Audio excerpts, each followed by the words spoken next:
Hi guys, this is sometimes you feel like a nut and sometimes you. I can't even finish that statement because nowadays everybody's a little toot. This is the Karen Reed trial, the first Karen Reed trial. The new one's coming up in January in 2025 unless something else happens. So I'm just going over the first one, snippets, because I think it was like 6 weeks. It was a couple of weeks. So a couple of the characters.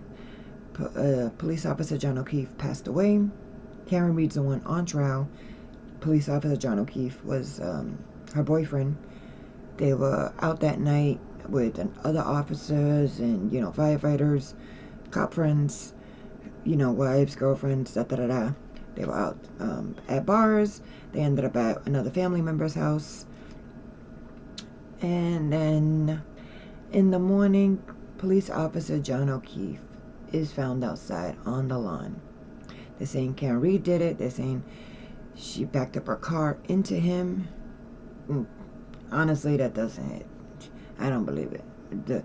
The way the evidence is provided, it just looks so sketch. And all these people are sketch like crazy. But this is Jennifer McCabe. She's married to one of them, so she's family with all the coppers of the home, that they were all at. But this lady, whew, I don't know if she'll come back around a second time. I don't know how that works.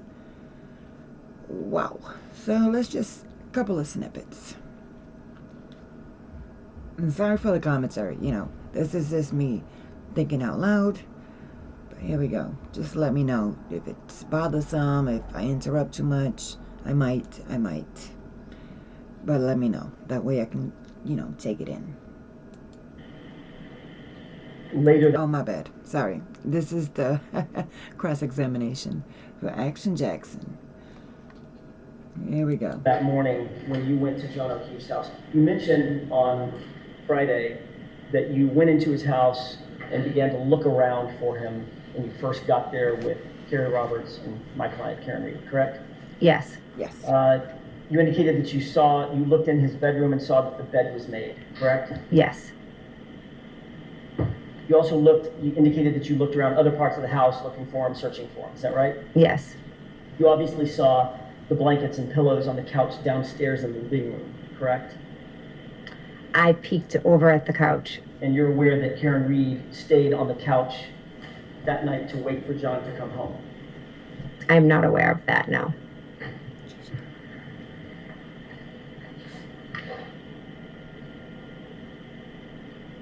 You testified on Friday that my client said at the scene, when you got back to the scene, 34 Fairview, just after 6 a.m., that she said, "I hit him 3 times." She declared it, correct? Correct. Not once, not twice, 3 times. "I hit him, I hit him, I hit him," correct? Correct. Correct. You have a very specific memory of that event, do you not? I do. Obviously, that's an incredibly impactful thing for you to remember. Is that right? It was an impactful statement, yes. And you remember it today as well as you remembered it the day she did it? Yes.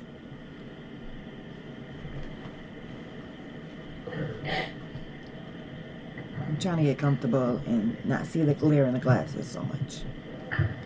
Oh, I'm just going to stop looking at the damn camera.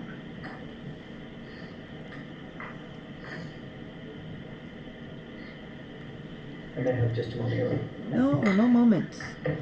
If I speed a little bit, hold on. In that hearing, rather, April of 2022, that was just a few months after the events in question, right? FBI hearing. Yes. You were under oath at the time that you gave that testimony? Yes. And you were subject That the jury can't know about. to the penalty of perjury when you were answering those questions, correct? Yes.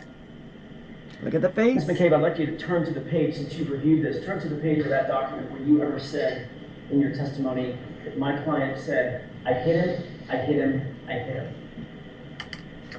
him." Was I asked what she said? Bro, come on. I didn't ask the question. Was she asked? Well, I'd like you to direct me where to look. I want you to look at the entire grand jury testimony if you need to, and turn to the page where you ever said that my client said, I hit him, I hit him, I hit him? I'm not sure if it's in this document, but I can tell you today with 100% clarity, she said, I hit him, I hit him, I hit him on that morning. Bullshit. So it's not in that document, is it? I'm not sure if I could take the time, and do you want me to read over 200 pages? May I approach? Yes. No, I don't want to take it. Look at her face. Because you just indicated that you reviewed this document in anticipation of your testimony, right? Correct. So you've gone over it recently. A few weeks back. So we don't need to read it. You know that you never testified to that in the grand jury in April of 2022, don't you? I don't know that as a fact. I would have to reread Why? 222 pages, or however long it is. You think you might have missed it when you reviewed your testimony in anticipation for, I'm sorry, when you reviewed your transcript in anticipation for your testimony? Objection. I read it a few weeks ago, And Probably the most powerful part of your testimony, ma'am. and I will never forget it. Objection. Okay, so that's Mm-mm. stricken. Would She you will agree? never You forget think that's a powerful part of your testimony? Objection. I'll allow that. Mm-mm. It is, yes. Did you see it in the transcript? I cannot recall. It's over 200 pages.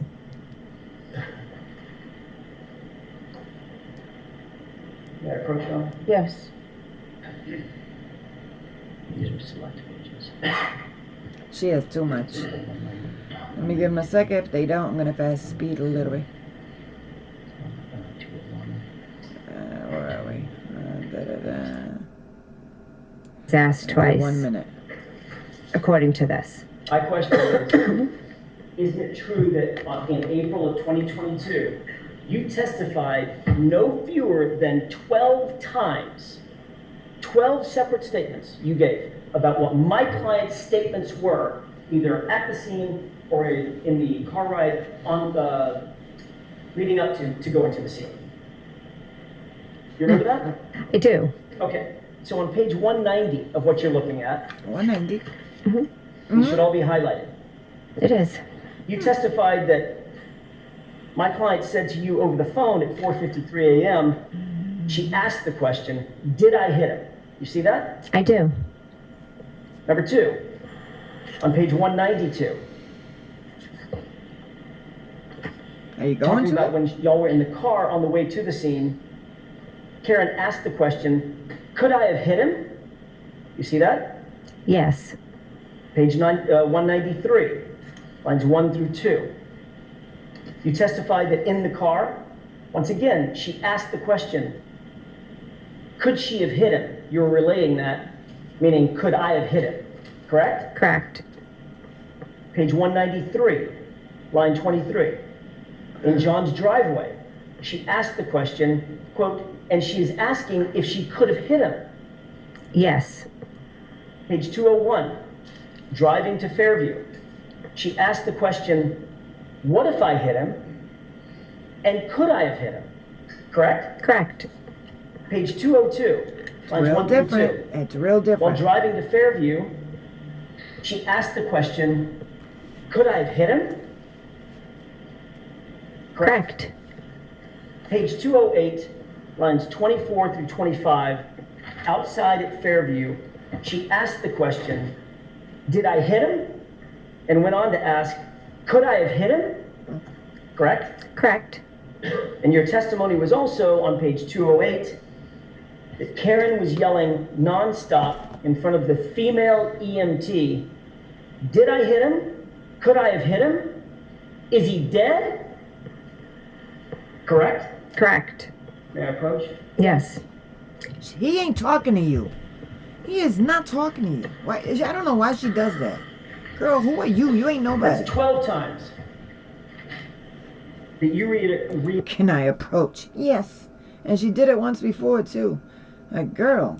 iterated Sheesh. under oath, under penalty of perjury, in April of 2022, what my client's statements were, either at the scene or leading up to getting to the scene. Correct? Correct. Every single one of those, 12 separate times, you indicated that she asked a question, something like, could I have hit him or did I hit him? correct? Correct. Not one time in that testimony did you say she declared, I hit him, I hit him, I hit him. Did you? The questions that were asked, when she said, I hit him, I hit him, I hit him, that was at the scene in response to an officer asking questions. What I just read was us when she first called me, or when we were driving in the car, or when we were at John's house. So I was answering the question that I was asked.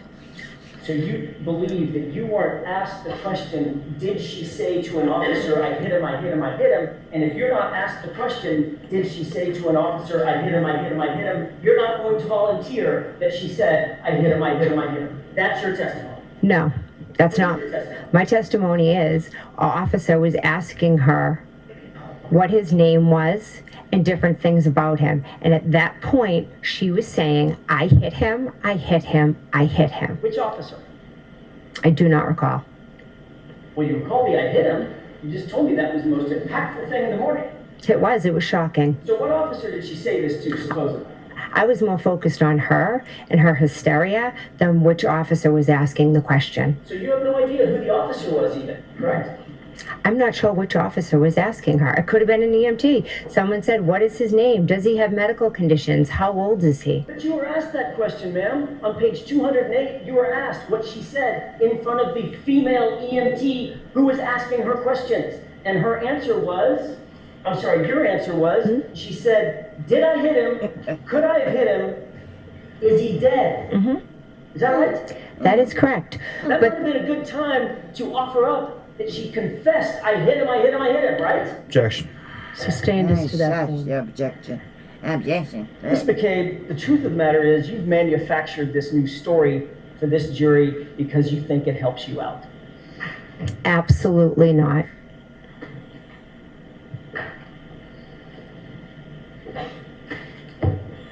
You called 911 at 6:04 a.m. Is that right? Yes. Your Honor, with the court's permission, Exhibit 36 has already been marked and entered. I would ask to play a portion of that 911 tape, not the entirety of it. Okay.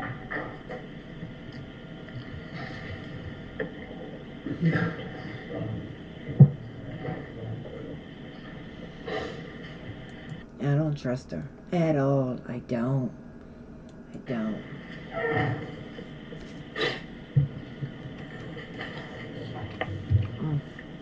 Thinking I'm drinking off camera. With the court's permission, I'd ask to play about runtime 130 to 145. If you can give me 2 seconds and pause it. Yes.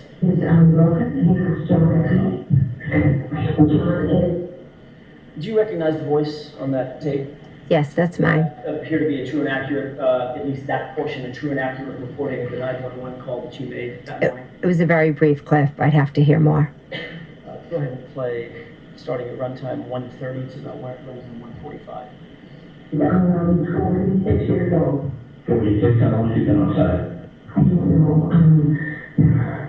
I don't know. He got out of the car and Stop. Was that you? Yes, that was. Was that the 911 call? Yes, it was. And what did you just say? I said, I don't know. He got out of the car. He got out of the car, Mm-hmm. is what you said, correct? Yes. And this was at 6:03 in the morning, correct? Correct. This is before you ever talked to Brian Albert, Correct. before you ever talked to your sister Nicole Albert, Correct. before you ever talked to Chris Albert, Correct. before you ever talked to Julie Albert. Correct. You hadn't talked to anybody at this point other than Carrie Roberts, correct? And Karen Reed. And my car. Correct. And that 911 call, Oh shit, you guys are together. said- Get up. he got out of the car, didn't he? I did, because Karen Reed had told me that she had left him there. Your words were, he got out of the car, correct? Correct. Did you make any other calls other than to 911? I called my sister. What time was that? I believe it was after the 911, but I'm not Sure. You claim that your sister didn't answer. Is that right? She did not answer. But you do know that your phone extraction shows that that was an answered call at 6:07. If that's what it shows, but I can tell you she did not answer the phone. And She you did not. are sure about that as you are, my client said, I hit him 3 times. Right? I certainly am, yes. Perfect. You also called her at 6:08. I might have called her twice, yes. Your Honor, I have an exhibit. This may be as good a time as any to take a break. If you wish, I just have to cue it up. It's up to you. I don't mind. Folks, we'll take a She's very snarky. Very snarky. And this judge, she's not playing fair. She's not playing fair. I didn't come into this trial one way or the other with all the outside noise, but she is not playing fair at all. I'm looking at him like, why is she doing that? Why does she keep, what? Maybe you guys tell me. Maybe I'm seeing something different. Maybe you guys tell me. Have a good night.